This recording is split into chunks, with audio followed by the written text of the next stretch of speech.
Hello,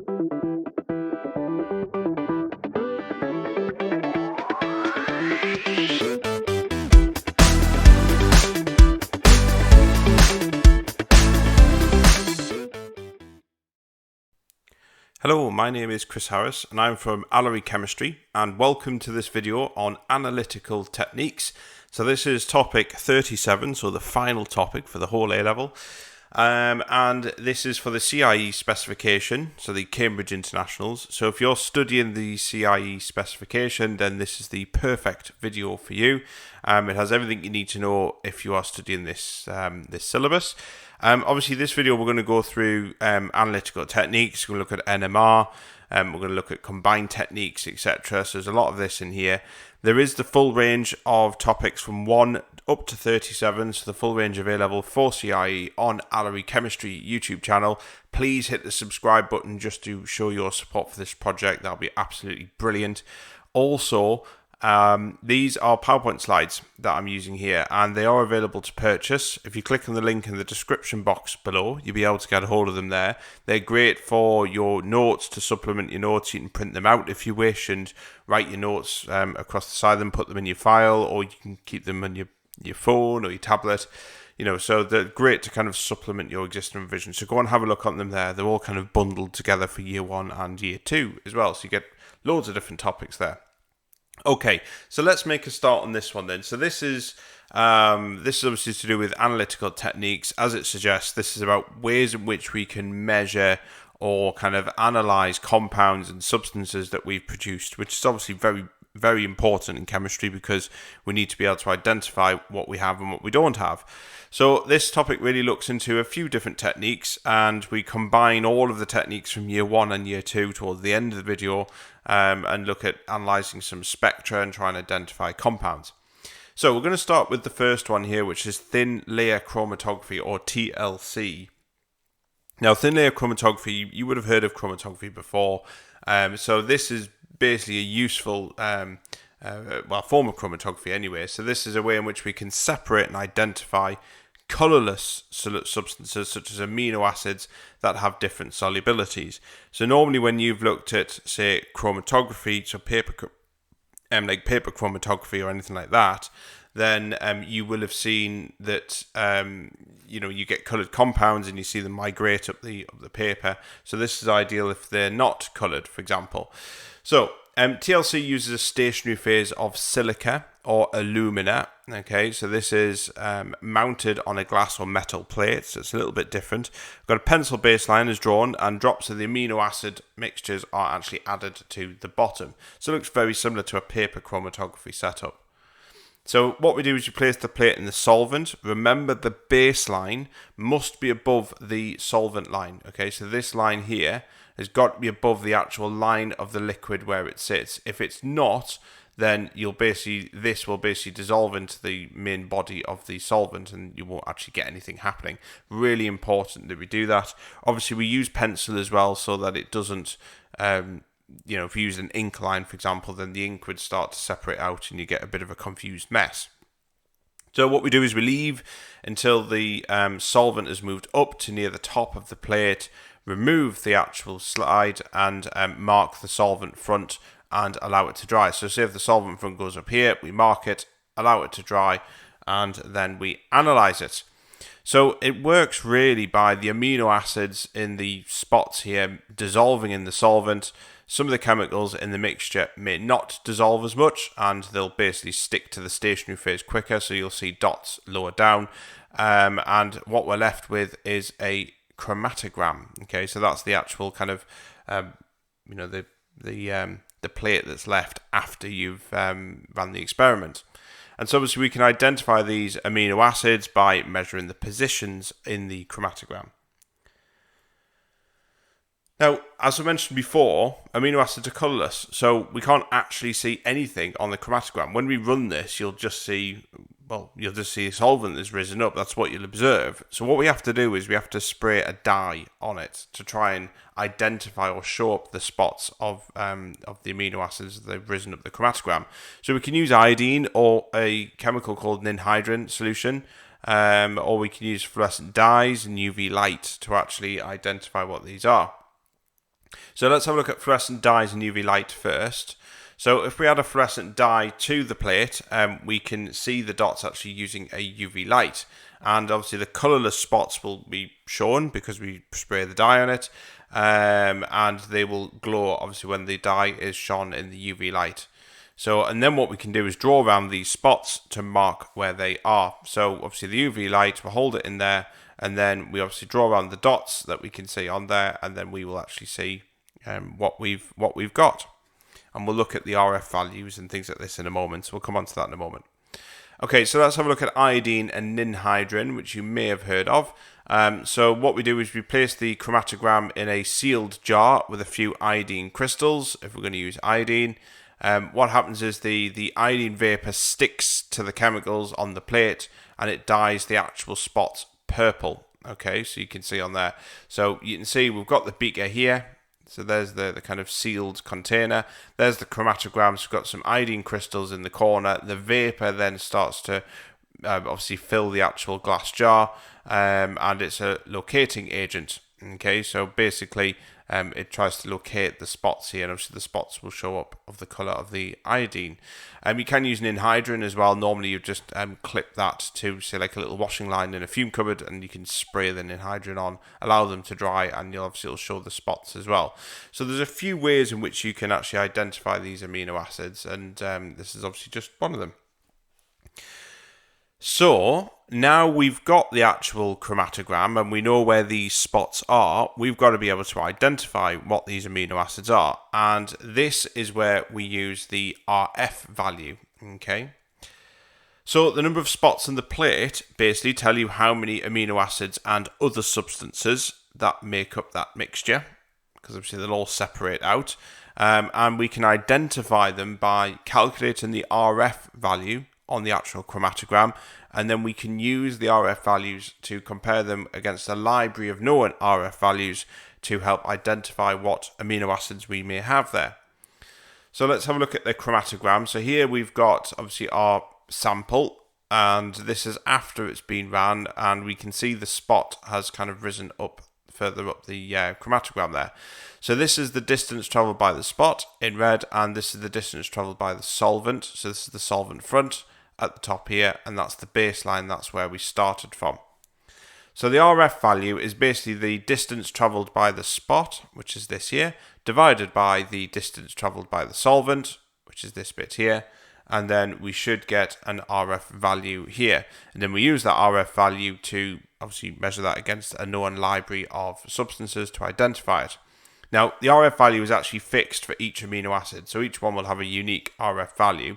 However, it's really important that we actually measure the RF value according to the same conditions as what you have in the library. Okay, so if the library says 298 Kelvin, 100 kilopascals of pressure, for example, and the solvent that we use is exactly the same, then we can make comparisons. If the temperature is different, then we will get a different migration distance here if the temperature deviates from the known library, and if we're using a completely different solvent as well. So for example, if you're using ethanol instead of water, when the library says it uses water, then you're going to get a different figure here as well. So make sure all of these are compatible and consistent with the data that you've got, otherwise you'll get results which are not accurate.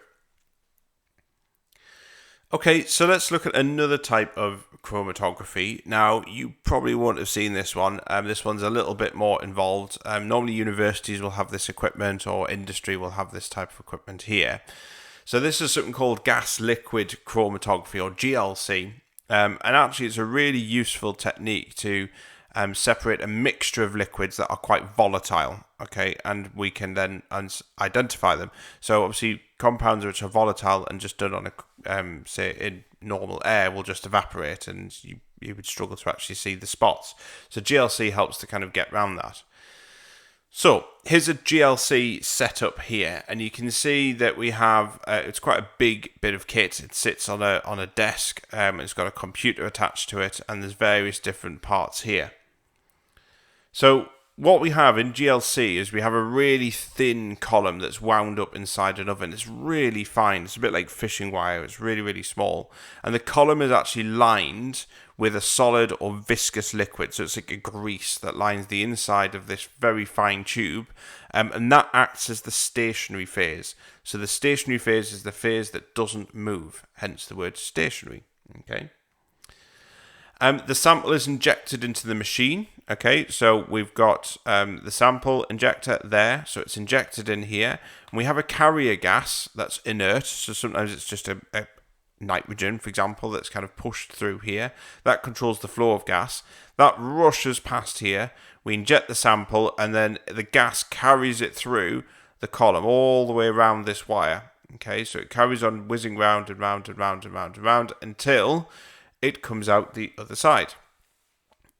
So each substance, so say if we've got a sample in here and we've got a mixture of different substances here, what the GC machine or the GLC machine is doing is effectively splitting up the different substances that we've got in here. And each substance will take a different length of time to actually pass through the column. And the length of time it takes is called the retention time. So in other words, how long it is retained in the column for. So obviously the time it takes for the sample to travel through varies. Some will spend more time in the stationary phase, some will spend more time in the mobile phase. So some will kind of stick and stick and stick and stick, and it will take them ages to work the way through here. Some will just whiz straight through and straight out the other side. So depending on the substances that we've got in here will depend on how long it will take each one to come through. So it's a bit like a race, I suppose. So the spectra is then produced obviously out of the machine, and we get peaks that look like this. So we've got the detector response. Obviously this is detecting the various different chemicals that are in our mixture here, and this is the time it took for each one of them chemicals to come through the GLC machine. So each peak in the spectra, this represents a different substance. So we see here we've got 3 different substances here, and each one has a different retention time, as you can see. And then what we can do, a bit like with the TLC that we've seen before, is we can actually use this data here to help and the retention times, or the specific retention times, with a library of known substances, and that can help to identify the substances that actually appear in our mixture. So the area under the peaks, this tells us the amount of each substance. So you can see here that we've got clearly the area here is larger than the area under this one. So whatever this substance is, we've got a lot more of this substance compared to this substance here. And obviously the GLC or the GLC machine is actually used to detect the amount of alcohol in urine and blood. And actually it's these types of machines here that if you have somebody who's, say, drunk alcohol, say if they're involved with the police, for example, they might have drunk alcohol while they're driving, which is obviously, if you're over a certain limit, it's illegal. Well, it is in England, obviously different rules, different laws. But in England, that's the case. And if you go over that limit, then obviously it's a criminal offence to do that. So, but one of the ways in which they can detect it is through a breathalyzer, or they can take a blood sample. So they take alcohol or urine or blood tests, for example, and they can pass it through this machine. They know what they're looking for because they're looking for say alcohol, for example, that's present, or the components that are produced from the breakdown of alcohol, and they can measure how much of that is in the blood or the urine, and this is pretty accurate as well, so it stands up in court as evidence if it ever gets there. So GLC, again, it can also be used to identify volatile compounds in oil paints such as esters, and so this can be used for, I suppose it's a less sinister use, I suppose, in this example here. But if you had an oil painting and it was obviously painted at a certain era of time, a lot of art historians will know the type of pigments and the type of paints that were used around the time the painting was made.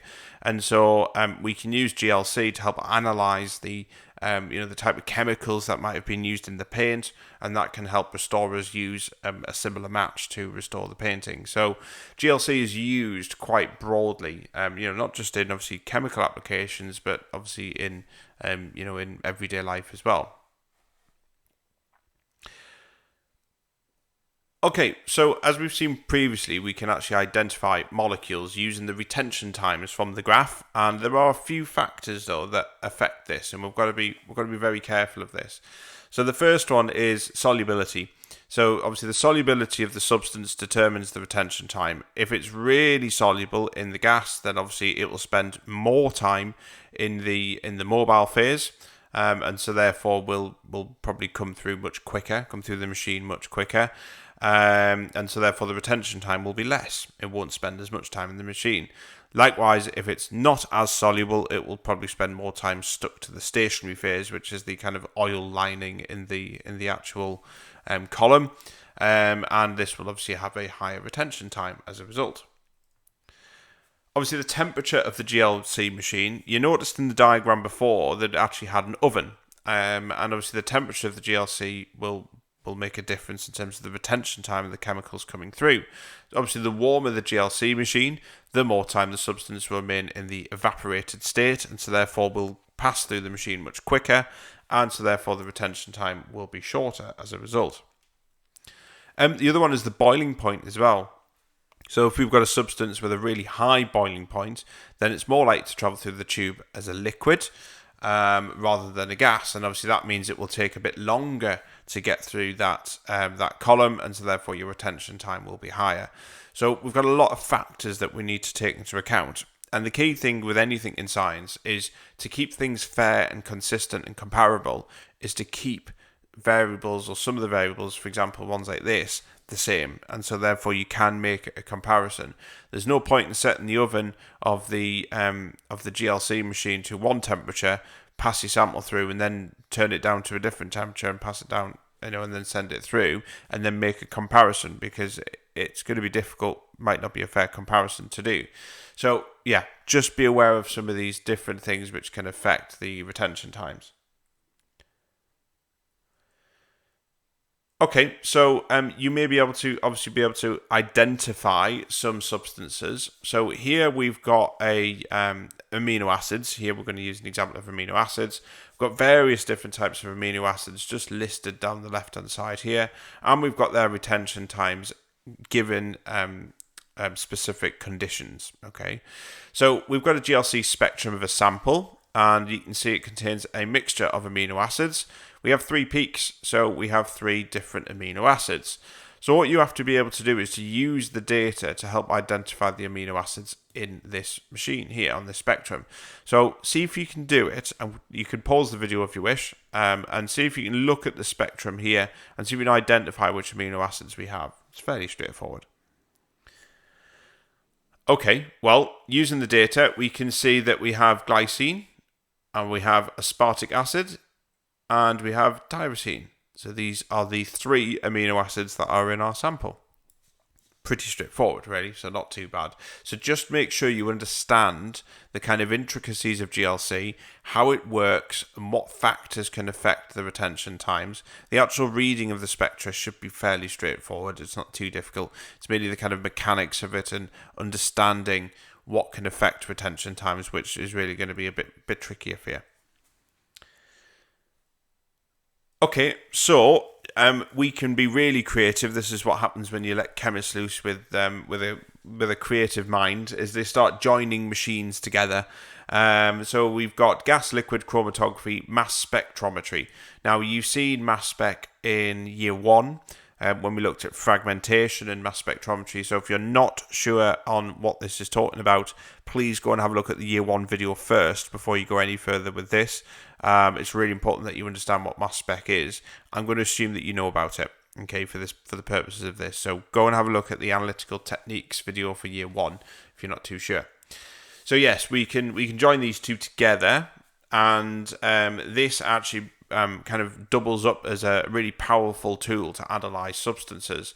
And obviously we can separate a mixture of substances using GLC, but we can also help identify each one of them substances individually through pushing it through a mass spectrometer.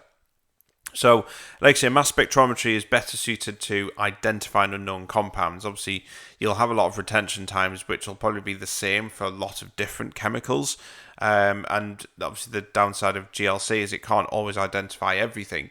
So, hooking it up with a mass spectrometer will help to solve that. And mass spectrometers will identify unknown compounds by analyzing the mass to charge ratio. So, in other words, how heavy each kind of fragment is, and then we can analyze that and produce a produce a spectrum. Now, you might think, well, why just get rid of the GLC? Why not just put it all through the mass spectrometer? If you had a mixture of different compounds in there, then you're going to get a spectrum from a mass spec, which is going to be incredibly messy, and you're going to have peaks of various different fragments, etc., and you won't have a clue which fragment belongs to which substance. So the GLC actually separates out the individual kind of constituents of your mixture, and it passes them through the mass spectrometer one by one. So you'll get sample A that'll probably come through first, or molecule A will come through first. That'll go through the mass spectrometer, and then the mass spectrometer knows that the peaks that are being picked up is because of substance A. Substance B might have a longer retention time. That'll then come out next, out with the GLC, then into the MS, and then the MS machine will then analyze substance B, and so on. So gas liquid chromatography, like I say, it's not very good at identifying unknown compounds, but it's really good at separating mixtures. Okay, so if we combine the two together, we can use the benefits of both, and it's a really powerful technique, like I say. So the separated compounds, like I say, they run through that mass spectrometer machine that produces individual spectra for each individual substance that was in your mixture. And then, obviously, the mixture of substances is fed through the GLC machine, separates them out, and instead of actually hitting the detector, it just gets fed straight into the mass spectrometer. And obviously the substances can be positively identified, mass spectra is produced, we can compare it with a library of known substances and therefore identify what we have in there. So you can see by actually kind of mashing together two analytical machines, we can get something that's relatively powerful actually. We can separate the mixtures and then analyze the individual components if we need to. Okay, so there's a lot to do with that. Now, this is where it gets a bit tricky. Okay, so I think you probably know what's going to come here. This is NMR. Okay, so nuclear magnetic resonance spectroscopy. Now, for some people, this can be quite straightforward. For most people, I would say, would probably find this quite tricky. Okay, so hopefully I'm going to try and make this a little bit clearer where possible. So NMR, because it is, by the way, NMR is a really powerful tool to use as well. In terms of analyzing compounds, it's a very, very kind of powerful instrument. So NMR is nuclear magnetic resonance spectroscopy, is used to help determine the structure of a molecule. Okay, now this can be really good for example, identifying isotopes. This is where you can probably see its use. So there's two types of NMR machine. You've got two main ones anyway. You've got carbon-13 NMR. This tells us information on how carbon atoms are arranged. And then you've got high-resolution proton NMR, which tells us information on how hydrogen atoms are arranged. And we're going to look at both of them. Lucky you. Right, so let's kind of pause for a minute and think, right, well, what is an NMR machine? How does it actually work? And I think if you've got an appreciation for how it works, it makes it a little bit easier to understand the spectra that you've got at the other end. So if we've got an atomic nucleus that has an odd number, okay, of nucleons, so nucleons are protons and neutrons, okay, so if it's got an odd number, then what this atom has is a nuclear spin, okay, so it'll, for the purposes of NMR, it means it can be detected by an NMR machine. So this nuclear spin, so the atom can spin, it creates a little mini magnetic field around it. Okay, now your physicists out there will know how you can create a magnetic field by moving a wire, or having electricity passing through a wire that's wrapped around a magnet, and you can create an electromagnet. So, but also you can create a magnetic field as well. So obviously you're creating a magnetic field around it. So it's the same with atoms. Atoms can kind of spin around and they create a little magnetic field. And the NMR machine actually detects how these magnetic fields are affected by a larger external magnetic field. Okay, all this will become clear. So hydrogen has one proton, so does have a nuclear spin. Okay, Carbon normally has 6 protons and 6 neutrons. Now, that's obviously an even number, so won't have this nuclear spin. However, some of the carbons, about 1%, so it's not a large amount, will have carbon-13 atoms in there. This has 7 neutrons, and so therefore does have a nuclear spin. So you can see here, NMR only works with atoms, or can only detect atoms which have an odd number of nucleons. Okay, that's protons and neutrons combined. That's how it'll work. So that's why it's carbon-13 NMR and not carbon-12. Okay, so nuclei, okay, they spin in random directions. However, when we apply an external magnetic field, they align in only 2 directions. Okay, so they either align with or against the field. So let's have a look. So we're going to use a diagram, and I'm going to kind of represent arrows to show kind of a direction of spin. It just makes it a bit easier.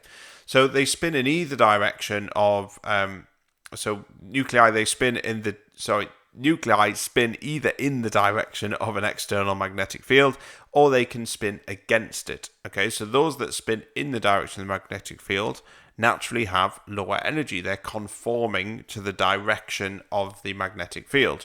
So we can see here in this diagram here, we've got the nuclei, the nucleons here, they're all spinning in random directions. There isn't any external magnetic field applied. They're kind of just doing what they want to do.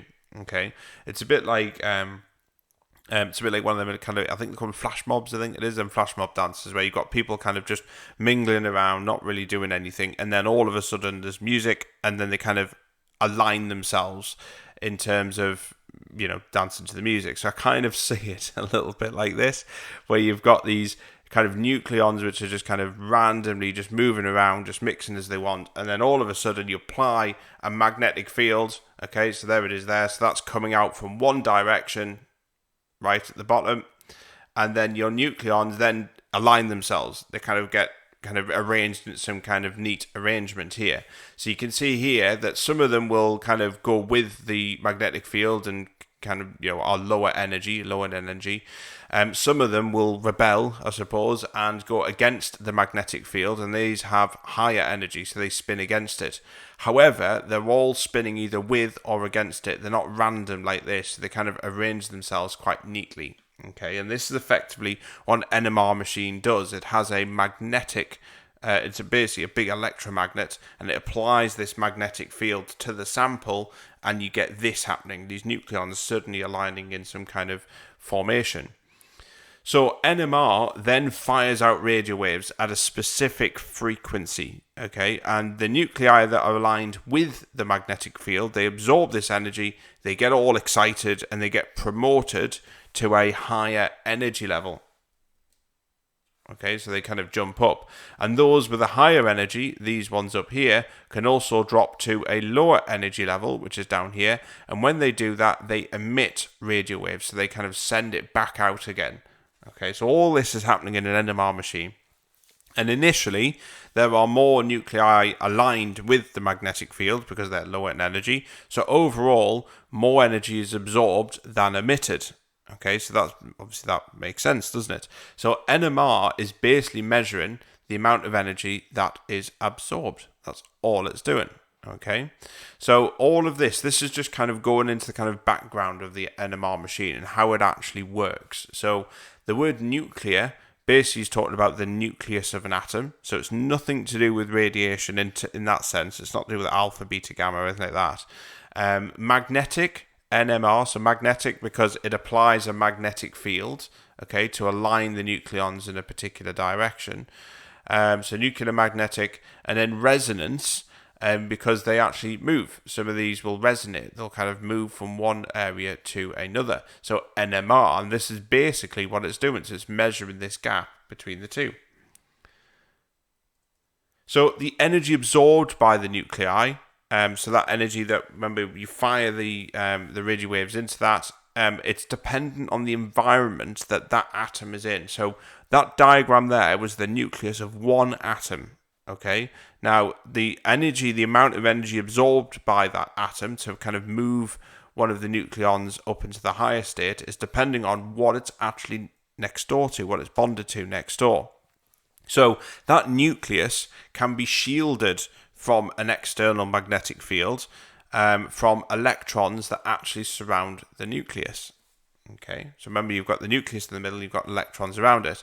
So atoms and groups of atoms adjacent to the nucleus affect the level of electron shielding as well. So for example, an electronegative element like oxygen near a carbon atom will reduce the amount of shielding, because if you remember from year one that an electronegative element will actually pull electrons away from that carbon. The carbon's left a little bit, so if this is carbon 13 for example, it's left a little bit exposed because its electrons have been almost enticed away by this electronegative element. It's like a greedy element, and so therefore now it's been subjected to this magnetic field in the NMR machine, and it feels a bit it feels a bit exposed. There isn't as much electrons shielding it, and so therefore the amount of energy absorbed to excite the nucleons into the higher level is going to be different as if that atom wasn't there. So if that electronegative element wasn't there and it had a bit more electrons protecting it.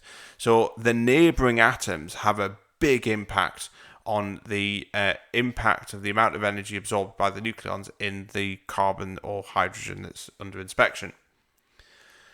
So the magnetic field will be felt by the nuclei differently depending on the environment that it's in, as they absorb different amounts of energy and various frequencies. And it's the difference the NMR machine is effectively picking up, and it uses that difference to throw out a spectrum. Okay. Now, all of this is happening in one atom. You can imagine in bigger molecules, you've got loads of atoms in there. Now, it's only going to pick up on odd-numbered nuclei, so this is carbon 13 and proton. This is all we're looking at, really, for the purposes of this. So it's going to ignore all of the other atoms. They won't be detected. But nonetheless, it's going to pick up on these, and it's going to identify, it's going to measure the difference in energy, which is depending on what it's bonded to. So you're probably getting the hint here that actually the environment is really important here. So the environment that atom sits in is important, and the environment is determined by the groups of atoms that exist near the nuclei that is being examined. So we look along the full chain of the molecule. Okay, we're not just looking at what's immediately next to it, we're looking at what is next to it all the way down the line, not just the ones that are immediately bonded to the atom that's being examined. So for an atom to be in the same environment, okay, it must be bonded to an atom or group of atoms that are identical. Okay, and we're going to look at some more examples here. Hopefully you're following. Okay, hopefully the spectrum, when I show you some spectrum, it will kind of make it a little bit clearer. Okay, so let's look at some examples, and what we're trying to look for here is we're looking for some carbon and some hydrogen environments. Okay, and this is the first step to analyzing or detecting substances in NMR. So here we've got a molecule here, okay, and I've highlighted the carbons. We're going to look at the carbons here. Okay, so ignore the hydrogens, just looking at the carbons, and we're going to look at every carbon, and we're going to decide what environments they have. So you can see the purple one. Start with the purple one here. This carbon is bonded to a CH3 to the left, a CH3 to the right, a hydrogen below it, and a Br there. So that's one environment, and obviously that's what we've described there. If we look at this one here, so this CH3, so this carbon is obviously bonded to 3 hydrogens, but it's bonded to CBrH, and it's bonded to CH3, okay? This carbon here is bonded to 3 hydrogens, exactly the same as that, which is bonded to CHBr and to CH3. So these carbons are bonded to exactly the same atoms. They're equidistant from the carbon which has the bromine on and the hydrogen. So these are in exactly the same environment as each other. Okay, so NMR will look at this and think this is exactly the same. There is no difference between this carbon environment here and that carbon. There, basically, we have symmetry. That carbon is different because it's directly bonded to this bromine, pulling the electrons away, which doesn't exist in this carbon here. So we have 2 carbon environments in this molecule. Okay, so let's look at a different one, and all we're going to do is just shift that bromine to one end of the molecule. Okay, so it's an isotope. So let's have a look. NMR will see this carbon, and that's bonded to CH2, okay, Br. It's also bonded to CH2CH3. This carbon is bonded, obviously this is CH2, this is bonded to CH2Br and a CH3. So that's different environment to that carbon, isn't it? And this carbon is a CH3 and it's bonded to a CH2CH2Br. Okay, so we actually have here 3 different carbon environments. There's not one of these carbons that are identical to each other. And NMR will pick up 3 different environments in this molecule. Okay, all we've done is move that to there. So you can see straight away this is quite powerful because the NMR machine has detected something very different between these, even though we've just moved the bromine. Same mass, but different environments. Okay, let's have a look at another one. So here we're going to look at hydrogens instead of carbons. So we're just focusing on the hydrogens, ignore the carbons here. Okay, so here we're looking at the hydrogens. So we have hydrogens which are bonded to a carbon, which is bonded to a bromine and a CH3. So that's one environment. These hydrogens are obviously bonded to the same carbon, so that's fine.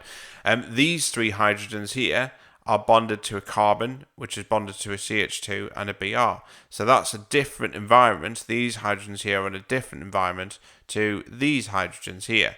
So we get 2 peaks for a Proton Nmr spectrum. Now let's chuck in another bromine here. Okay, so we've got a bromine here and a bromine there. Now what we have is these hydrogens here are bonded to a carbon, which is bonded to a bromine and then a CH2Br.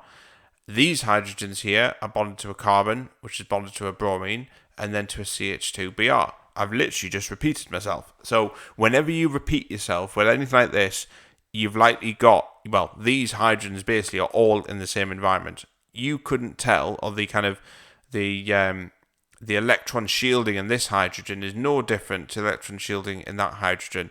They're all equidistant from a carbon atom, which are all equidistant from a bromine atom. So NMR picks up 1 peak here because we've got the 4 hydrogens are all in the same environment. Okay. Really, really important that we need to understand what an environment is first before we move on. Okay, so hopefully you understand that bit. Okay, so we can use tetramethylsilane, or TMS, is a chemical that's used as a standard, okay, when we're looking at what we call chemical shifts in NMR spectrum. So we know about environments, we need to look at, we need to start and kind of piece this together in an actual spectra. So as nuclei, they absorb different amounts of energy at different frequencies. Okay, so we've seen that. It is difficult to actually measure the magnitude of these without measuring it against a reference. Okay, so we need something to measure it against, and we call this a standard. Now, the standard we use in NMR is tetramethylsilane, or TMS. Now, TMS is silicon with 4 methyl groups attached to it. All of these hydrogens, though, in this molecule are all bonded to the same silicon, so they're identical. So NMR will detect this, but NMR will give 1 big strong peak because you've got loads of hydrogens in the same environment. Same with carbons as well. So all these carbons are all bonded to the same element in the middle. So all these carbons are in the same environment as well. So what this is basically saying is this is an inert substance, so we can mix it with our sample if we wanted to. It's also non-toxic, it's volatile, so we can remove it from our sample. So when you pass your sample into an NMR machine, you need to dissolve it in something. So it's this substance here that you would use. Now, NMR machine will pick this up as a single strong peak, so it's definitely identifiable against your sample peaks that you'll probably get. So this is what we use. So the difference between the TMS peak, which is this one, and the peaks produced by the substance that we're testing is called the chemical shift. Okay, and it's given the little sigma symbol, which is here. We call it chemical shift. So we measure chemical shift in parts per million, so it's ppm, because it's as standard, we measure, because this is a standard that we measure against, this is given a sigma value of 0. So basically this is calibrated to provide a value of 0, and then all of the peaks measured against this should have a separate value to 0. Okay, so when you look at an NMR spectrum, and we'll look at some of these in a minute, you'll often see a peak at sigma 0, okay, and this is TMS. So if they ask you, if they give you a spectrum and you have a massive peak at delta, at sigma, well, it is like a little delta, it's not sigma, it's delta. So the little kind of delta at 0, so you get a big peak at 0 basically, this is TMS. Okay, that's your tetramethyl silane, nothing else but TMS, and it's a reference, that's all it is. Okay, so let's kind of look in a little bit more detail then. So we know about chemical shift, we know about chemical environments. We're now going to kind of mash them two concepts together and actually use them in the different types of spectra. So we're going to start with carbon-13 first. Now this tells us how many different carbon environments there are in the sample that's actually been tested, but we're only looking at carbon environments. We're ignoring anything else, just carbon, okay? So the peaks in a carbon-13 spectrum tell us the number of different carbon environments. Okay, so we're going to use this as an example here. So we've got each carbon in this molecule is a different environment. So remember, we're looking at environments. We've got this one is one environment, that one's another environment. Now, there's a different amount of electron shielding. Obviously, this will have a bit more electron shielding than this one because chlorine is going to be quite greedy and pull some of the electrons away from this carbon. And so, therefore, we get two peaks associated with this, and this is chloroethane. Here's the NMR spectrum here. It is back to front. That's deliberate because that's how the spectrum, that's how they look. Why not? There's your TMS peak, which is there. Okay. And then you've got your other peaks. Now, what we're going to try and do here is identify which peak is associated with each carbon here. So this red carbon here, closest to the electronegative chlorine, means the electron shielding is lower and the shift is going to be higher. Okay, so this carbon here is that peak there. You then have the green one here is a little bit further away from this electronegative element, won't be shifted as much, and so it is this peak here. And then obviously this peak, as we said before, this one is caused by TMS. So hopefully you can see the number of peaks in carbon-13 spectroscopy tells you the number of carbon environments we have, and obviously the distance away from that will tell you how far away it is from this electronegative element there. Okay, so it also tells us how many different carbon environments that are in the sample being tested. So we've got cyclic compounds. We'd seen some of them in year 1 and year 2 actually. So they're more difficult to predict their spectra. And in these cases, we look for some symmetry in the molecule as to which atoms are in different environments.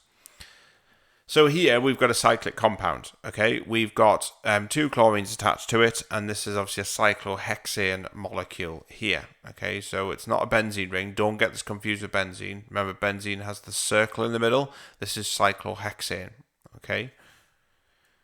So what we're looking for is symmetry, okay? So we're looking for a line of symmetry, and we're going to draw that line straight through there because that's the symmetrical line. So this is 1,3-dichlorocyclohexane, this molecule.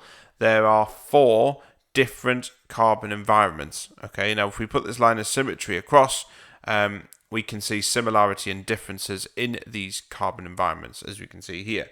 So let's identify them. So we've got one here, okay, which is this peak here. Okay, that one there, that little one. So obviously that's quite a unique environment because it's sandwiched between these 2 chlorines and there isn't any other carbon in here that's in the same environment as that. We then have these 2 here. Okay, so they're in the same environment as each other, and that's that bigger peak there.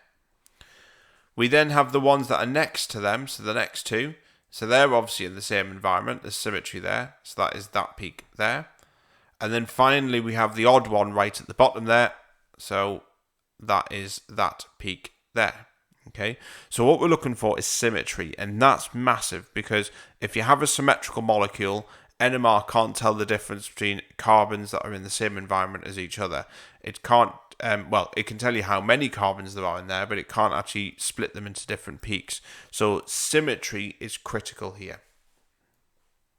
And obviously your TMS peak is the peak at 0, which is there. Okay, so carbon-13 chemical shifts, they have values and carbon environments can be determined. So you'll be provided with some data like this to the left, so you're not expected to remember these. But this data can be used to help identify particular groups that you may have. Now here, this is a carbon-13 NMR carbon-13 NMR spectroscopy. So we're only going to be looking at the carbon environments here. There is a proton one as well, which you'll look at in a moment. But this basically tells you the shift. So if we have peaks roughly within 5 to 40, then we know we've got a CC bond. If we've got peaks between 10 and 70, we've got a CCl bond. Between 20 and 50, you've got this carbonyl group here, this carbon. We're looking at the red. The red is the carbon environment. So it's this carbon, which is bonded to a double bond O, which is bonded to a carbon, and then an R group at the end here, and so on. So we're looking at the carbon in question here. So this is telling you, it's not telling you exactly what the molecule is, but it's telling you that we have, say if we had a peak between 50 and 90, it's likely to be an alcohol, an ester, or an ether. So it's likely to be a C directly bonded to an oxygen. So that's all it's telling us. So it's giving us like little kind of snippets of information, and we've got to build that picture. And so what we can do is we can match up the position of the peaks in the spectrum in the table, and we can work out what carbon environments actually exist. So there are some issues though, okay? So we can get a peak at 190 will suggest a carbonyl group, okay? As you can see there, okay? So we've got a carbonyl group. But we can't be sure if this is going to be an aldehyde or a ketone, so we can't really tell. So it does have a weakness. And there are overlaps too. So a peak at 60, for example, which is here, as you can see there. So a peak at 60 could be an amine, which is this bit here, or it could be an alcohol or an ester. Okay, so it could be there, or it could be a halogen as well. So you have got a bit of overlap here. So again, it's not perfect. It does allow us to identify certain functional groups, but it's not really conclusive in some cases. Okay, so let's have a look at an example. So again, we're looking at a carbon-13 spectrum. So we've got a chemical has the formula of C3H8O, and its spectrum is shown below, and we're going to look at what the displayed formula is. That's what we want to try and find out. So we've got our spectrum here.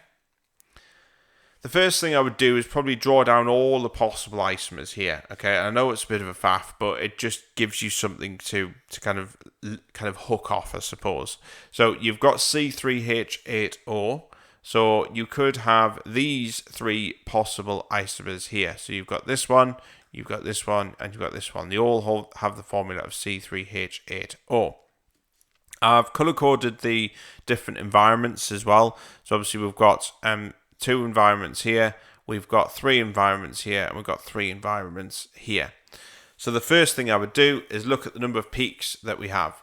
So this spectrum is clearly telling us we must have 3 different carbon environments straight away. Okay, TMS is obviously at the side there. 3 different carbon environments. This rules out propan-2ol because this only has 2. Okay, so we put a big cross next to that. Okay, so we're left with the other 2. So we have 2 peaks at 65 and 75, and you can see them there. And this suggests that 2 carbons are bonded to an electronegative element.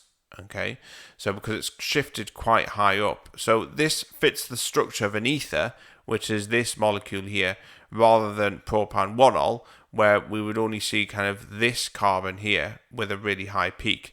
The rest of these 2 would be lower down here. Okay, so but because you've got 2 carbons very close to an oxygen, that shifts it well up the spectrum, as you can see there, and we've got 2 peaks that are quite highly shifted. Okay, so they're shifted quite high up there. So this suggests that they must be bonded to them oxygens there. So effectively, it is this one here. Of course, you can use your data that you've got before to validate that, and you should do that really, and say, right, well actually, let's just double check. Do these peaks correspond with an ether or an alcohol? And hopefully it'll obviously tell you that it is an ether here. So hopefully that makes sense. Okay, so carbon-13 is relatively straightforward. Now, when I say relative, this is not to TMS. This is relative to Proton Nmr. Okay, now Proton Nmr has an extra little bit added to it, as you'll see in a moment. The concept, though, is the same.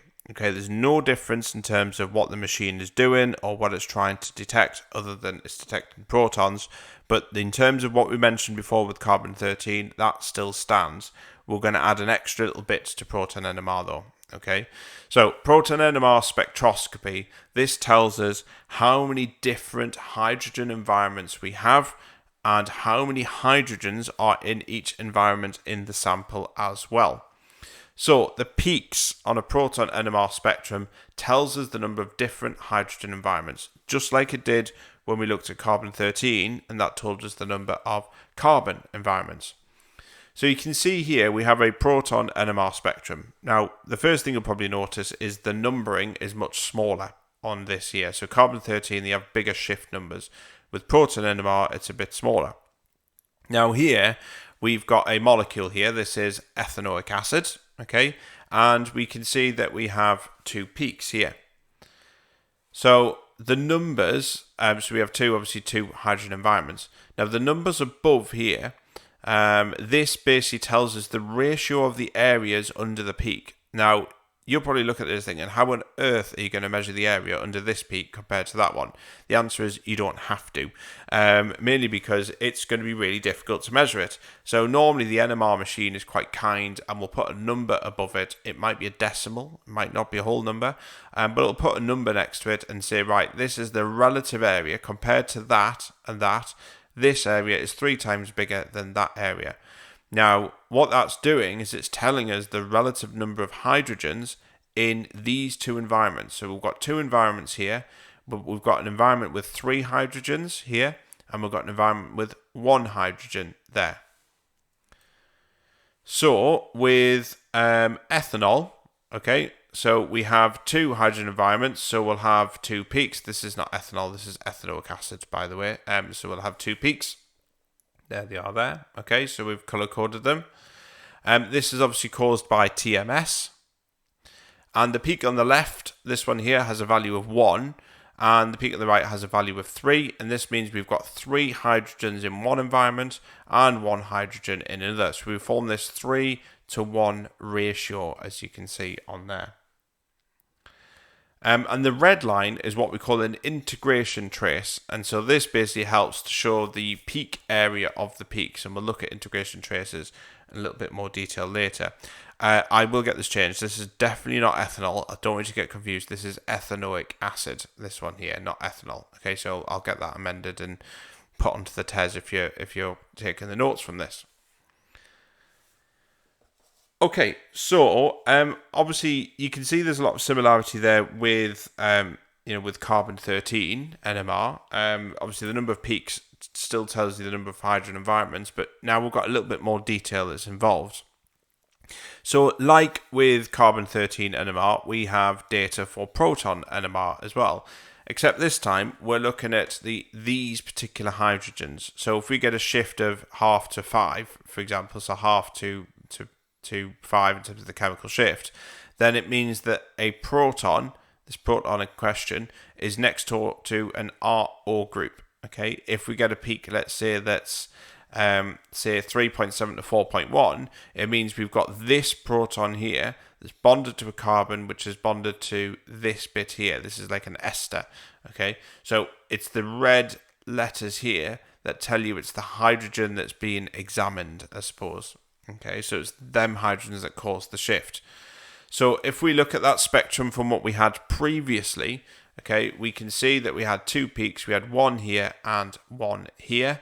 So obviously this little peak here that's well shifted up towards 12 tells us that we have the hydrogen. This is caused by the hydrogen that's in a carboxylic acid, which is true. And then if we look at this peak here, which is just above 2, so about 2.1, 2.2, somewhere around there.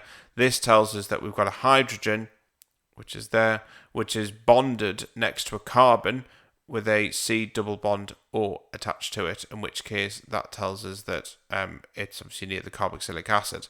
So this definitely tells us that we have a carboxylic acid, basically. Okay, so Proton Nmr Spectrum, they can have peaks that split as well. So we call this splitting, okay? And they've been quite creative with this one. So what splitting does, or the splitting of peaks does, is it allows us to determine the structure of a molecule that we have. So peaks that are split into smaller peaks is known as a splitting pattern. And the number of smaller peaks corresponds to the number of hydrogen atoms on the adjacent carbon plus 1. Okay, and this is known as spin-spin coupling. Okay, and we call this an n+1 rule. So there's a lot of terms I've just thrown at you there. So let's have a look at this in practice and see what this actually means. So for example, you can have various different peaks. Them peaks that we've just seen there, they could potentially be split into mini peaks. Now we can have a singlet, which is just a single peak. And what this suggests is that there is no hydrogens on a neighboring carbon. So if we look at the hydrogen and we go to the next carbon along and there's no hydrogens on that, then that peak that's being examined, or that hydrogen's being examined, will form a singlet peak. A doublet peak means we have one hydrogen on a neighboring carbon to the hydrogen that we're examining. A triplet peak means we have two hydrogens on a neighboring carbon, and a quartet peak means we have three hydrogens on a neighboring carbon.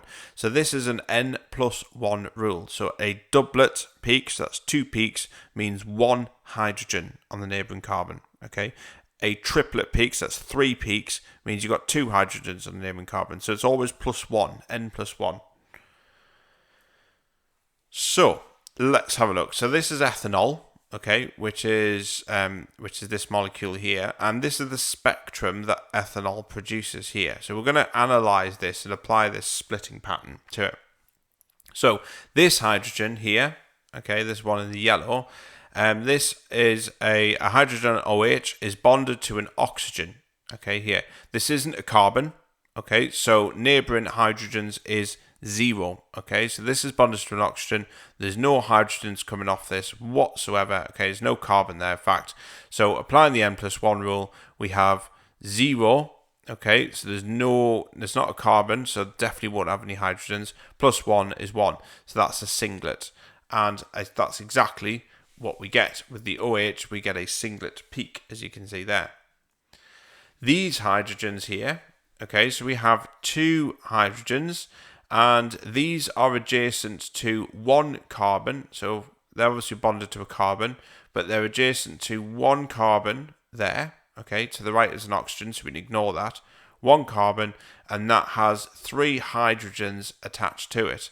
So we apply the n+1 rule, and so we say 3 hydrogens plus 1 is 4, and we get a quartet. So these hydrogens here will show a peak with an integration of 2, because you've got 2 hydrogens, and that peak will be split into a quartet because these hydrogens are attached to a carbon which are next door to another carbon with 3 hydrogens. Okay, so it's all about the neighbours here. And the final set are these ones, CH3. Now, these will show an integration of 3. Okay, so these hydrogens are bonded to a carbon, which are bonded to one other carbon, and that has 2 hydrogens attached to it. So apply the n+1 rule, so it's 2 plus 1 is 3. So this peak here will show a triplet peak.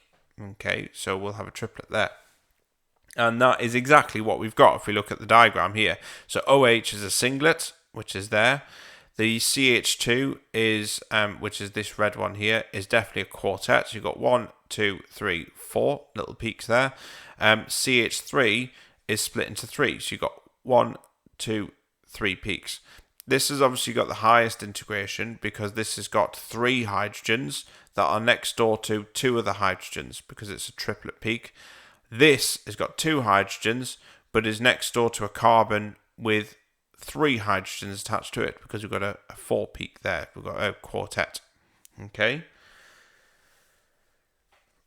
Right, so let's have a look at some integration traces, and we kind of touched on these a little bit before, but integration traces, these show the areas under a peak a little bit more clearly, and it helps us to work out the hydrogen ratio in a proton NMR.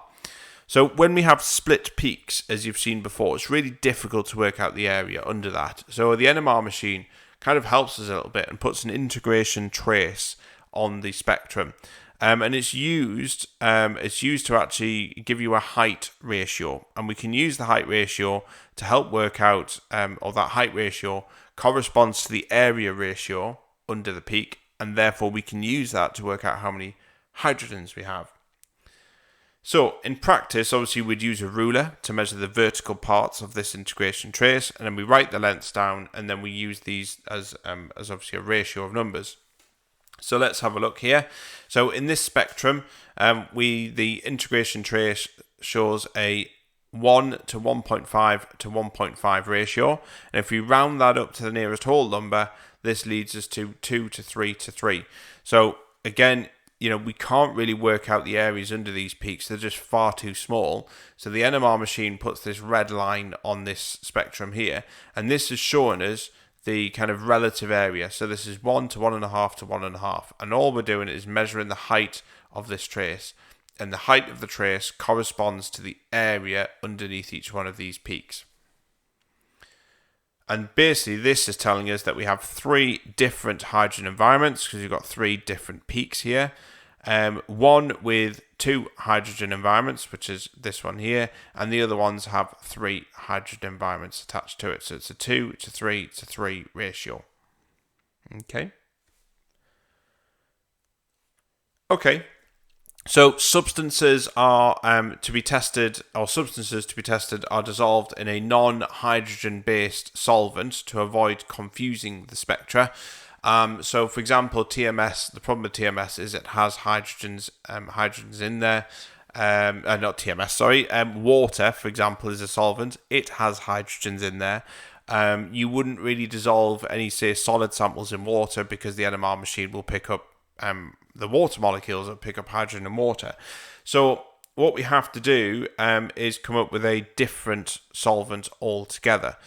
So here we use D2O. Okay, so this is deuterium. Now, deuterium is just an isotope of hydrogen. It has an even number of nucleons, so the NMR machine is blind to it. It can't see deuterium at all, but it's a solvent still. We can still dissolve our substance into this. Okay, so D2O looks like that. Like I say, it's an even number of nucleons in it, so it's not actually detected by the NMR machine. And the only peaks that appear will be from the sample that's under test, which is ideal, really. So alternative solvents could be CCl4, so that could also be used. Again, there's obviously no protons in that, so it can't interfere.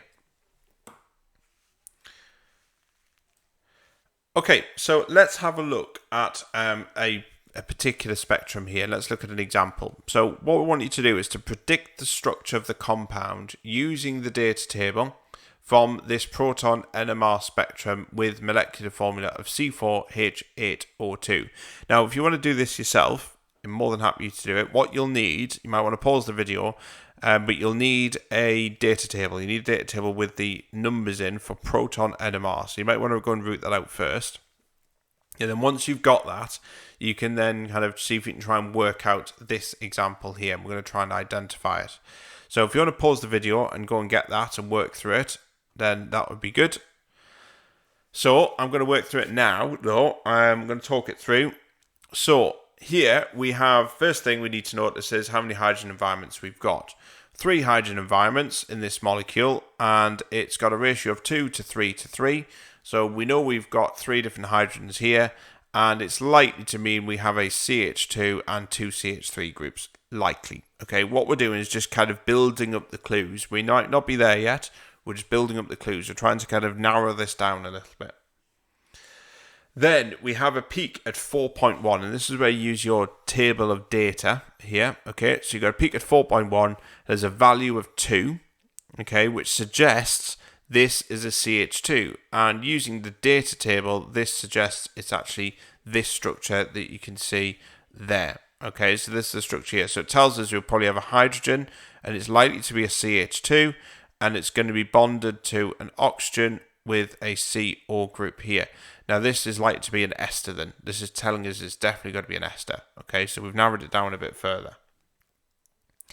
Okay, the splitting pattern for this particular peak at 4.1, it tells us actually this is a quartet. So it tells us that this CH2 group has got to be next door another carbon with 3 hydrogens, and that's likely to be CH3. Now the only place where that CH3 can go is either there or there. It can't go anywhere to the left here, so we know none of these can be a hydrogen. Okay, we know it's going to be a CH2, so it's likely to have the CH3 on the end here. Okay, that's what it's telling us. So just keep that to one side. So let's have a look at the peak at 2.1, which is this one here. Okay, so this peak at 2.1 has a value of 3. So this suggests it is a CH3 molecule. And using the data table, this suggests it's this structure here. So we have a CH3 directly bonded to a C double bond O group. Now this is looking quite familiar because this looks like it could be at the end here. This R group here could be this CH3 that we're looking at there, because we know it's directly bonded to a C double bond O, which also appears in here. So what you don't want to do when you're looking at NMR is you don't have this and this in the molecule. All NMR is doing is you're kind of looking at different bits of the molecule and kind of moving it back. So what you're not getting is that and that at the same time. We're just looking at the same fragment, but just looking at it in a different viewpoint. That's all we're doing here. Okay, really important. I want you to draw on kind of all these different things here. So the splitting pattern for this molecule is a singlet. Okay, which is this one here. So this suggests that this CH3 is next door to a carbon with no hydrogens attached to it. And you can see here that it is attached to a carbon, and this carbon doesn't have any hydrogens attached to it.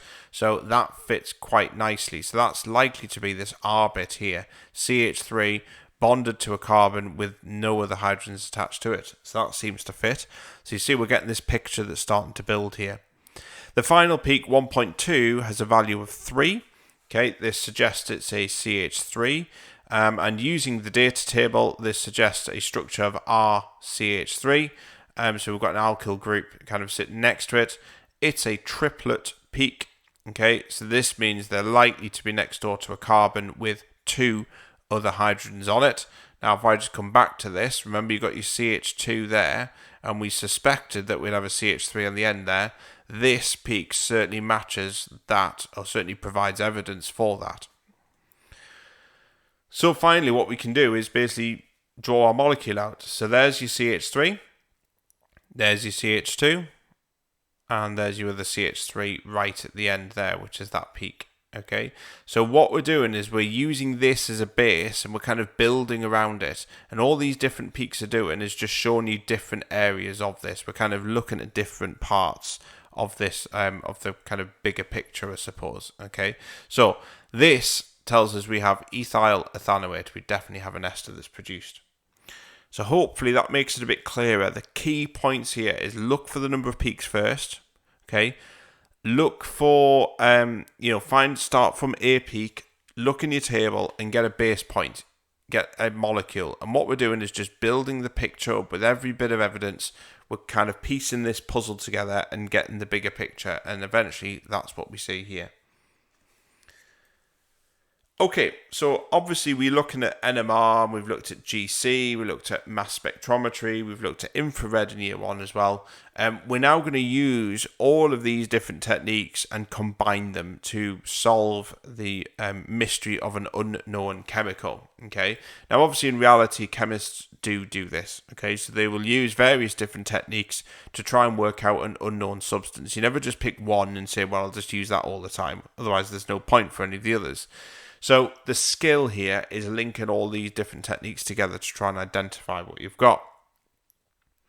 So here we have 3 spectra. okay, of an unknown organic compound, and we're going to identify the unknown substance. So again, if you want to have a go at this, then what you can do is maybe pause the video. You can possibly take a photograph of the image on here, because I am going to bring some of these back in, but it'll just give you something to refer to. Make sure you've got your data ready for your NMR and your infrared spectrum as well, and just make sure that we're going to use these to try and identify an unknown organic compound. So if you want to try this yourself, pause the video, have a go, and what we'll do is obviously work through the answers here and see if we get the same thing. Right, so the first thing we're going to do is we're going to look at the mass spectrum first. Okay, so I've zoomed in, and again, if you want to take a photograph of that and do that, then that's fine. But I've zoomed in and we've got our mass spectra here. We've got loads of different peaks. So mass spectra, remember, was in year 1. So we've got a peak at 58, and this is telling us this is the M plus peak, or M plus 1 as it's also known. So the M plus peak, this is a peak at 58, tells us the molecular mass of this molecule. So we've identified something straight away by using the mass spectrum. We have a fragment at 29, okay, so a peak at 29. Now this could be a CHO, or it could be a C2H5. It could be one of them, but we're narrowing it down. With every bit of evidence we've got, we're trying to narrow down what we've got and corroborate them. Okay, so from this, we can deduce that our mystery molecule has a molecular mass of 58, and it may have a CHO group in there as well, okay, or C2H5, could have either. So we need more information. Okay, this is just nowhere near enough. I don't have a clue what this, well, I do know what it's going to be, but we don't have a clue just from looking at this. Okay, so we're going to look at the infrared spectrum that we've been given, and it's of the same molecule, same substance. So let's have a look at some key features on here. So we've got a peak at 17.5 or 1750 centimeters to the -1 is likely to be caused by a carbonyl group, so a C double bond O. From this, we can either deduce that we have an aldehyde, a ketone, an ester, an acid chloride, or possibly an acid anhydride. So we could have any one of them.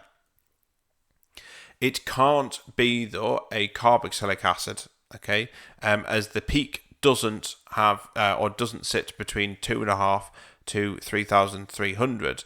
It can't be an amide as well, as there's no peak between 3,300 and 3,500. Okay, so we're trying to narrow it down. So we know it's got a carbonyl group in there. That's what we know so far. We know it's got a mass of 58 as well. So we're kind of narrowing this down a little bit, and we know it's definitely not a carboxylic acid, and we know it's not an amide. So we need more information, obviously, okay? But we're kind of, with every bit of spectra that we're looking at, we're kind of narrowing down of what it could be. Okay, so let's look at the NMR spectrum. Now, here we've got 3 different hydrogen environments. This is what it's telling us. So we've got 3 hydrogen environments. We've got a peak at 9.5, tells us it's a CHO group. That completely corroborates with the infrared spectrum that we just looked at, and also the mass spectrum is a potential fragment that was produced, so that's looking promising. These peaks here on the end are due to a CHX group, and obviously this is also confirmed in the infrared. And so the peak at 1, which is the kind of lowest shifted peak, has an integration of 3. So this tells us we have a CH3 group. It's a triplet peak, which means it's adjacent to another carbon with 2 hydrogens attached to it. And obviously the other peak, the peak at 2.5, kind of reciprocates that. It has an integration of 2, so obviously that's got 2 hydrogens, and is actually a pentet. So it means that it's adjacent to carbons, or adjacent to a carbon or carbons, with a total of 4 hydrogens surrounding it.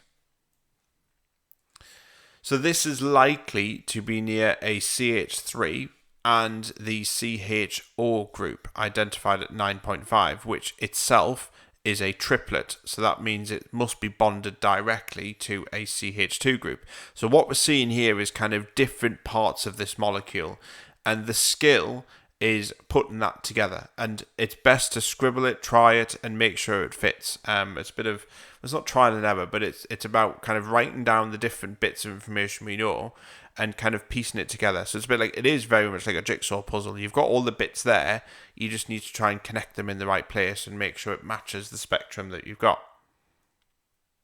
So we need to put all this information to work out what our mystery compound is. So let's go back and see what the evidence was. So the mass spectrometer tells us that it had a mass of 58. The infrared spectrum confirmed that we had a carbonyl group in there, so a C double bond O. However, there were no other peaks to suggest any other functional group present, so it really just told us that. The NMR confirms that C double bond O group as well, the carbonyl group, and it is part of an aldehyde, so it kind of narrowed it down a little bit further. And the NMR also confirmed that we did have a CH2 and a CH3 group, which was supported with the mass spectra information to say that the molecule had an MR of 58. We can then build the mystery molecule. And so actually, after all of that analysis of your infrared, your mass spectra, and your NMR spectra, we can deduce that our molecule is actually propanol, and that's your mystery molecule. So if you've got that, then very well done, because there's a lot of different elements there. But you can see there's a lot of marks up for grabs for something like that. There's a lot of skill, a lot of technique, and you're combining it all together using that skill to identify something which you just didn't know at the start. So really powerful technique, and loads of marks up for grabs. So definitely worth practicing these different techniques. Okay, and that's it. So that's everything for analytical techniques for year 2, and that's obviously the kind of final topic for the full A level. So this is obviously just one of the topics. The full range of topics, all the way from 1 to obviously this one, 37, is available on Allery Chemistry YouTube channel. Please hit the subscribe button to show your support for this project. That would be massively appreciated. And like I say, all the notes for these are available to purchase via my test shop. If you click on the link in the description box below, you'll be able to get a hold of them there. They're great value for money, and obviously you can print them out and write notes on them and kind of use them as an additional resource. Right, that's it then. Bye bye.